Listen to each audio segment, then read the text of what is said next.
Տարին արդեն ավարտվում է, բայց հենց տարվա առաջին օրը Ազատության հրապարակում տոնածառ տեղադրելու հայտնի գործը դեռ դատաքննության փուլում է, ընդ որում 2 դատարաններում։ Գևորգ Սաֆարյանը պահանջում է փոխել իր կարգավիճակը, Ամբաստանյալից դարձնել տուժող։ Արաբկիր եւ Քանաքերձեյթուն վարչական շրջանների ընդհանուր իրավասության դատանում շարունակվեց նրա բողոքի լսումը։ Մյուս գործով տուժող ճանաչված ոստիկանի Գեգամ Խաչատրյանի կարգավիճակը փոխելու եւ նրա դեմ գործ հարուցելու վերաբերյալ։ Ինչու գործ չի հարուցել վարույթն իրականացնող մարմինը, դիմող կողմը չի հասկացել իրենց տրամադրված նյութերից։ Անկամ գործի նյութերը, ձեր տրամադրության տակ եղած գործի նյութերը անընթեռնելի են։ Հետևաբար հնարավոր չէ նայել դատարկ թղթին եւ դրա հանգում անել, որ այդտեղ չկա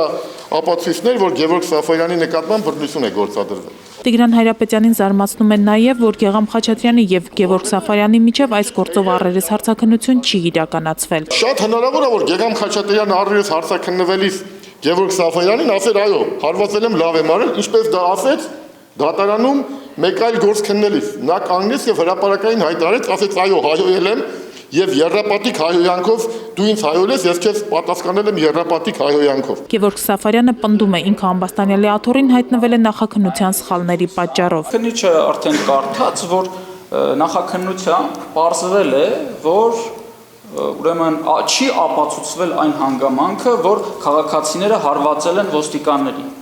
Բայց ապացուցվել է այն հանգամանքը, որ ոստիկանները ինքնապաշտպանության համար հարվածել են քաղաքացիներին։ Եթե քաղաքացիները ոստիկաններին չեն հարվածել, ոստիկանները ինչից էին ինքնապաշտպանում։ Դատախազը առարկեց ներկայացված բողոքի դեմ։ Նրա տեսակետը նկարահանել չհաջողվեց, քանի որ դատանի որոշմամբ նախորդ նիստից արգելված է տեսանկարահանել վարույթն իրականացնող մարմնի ներկայացուցիչներին։ Գործով դատական նիստը կշարունակվի հունվարի 23-ին։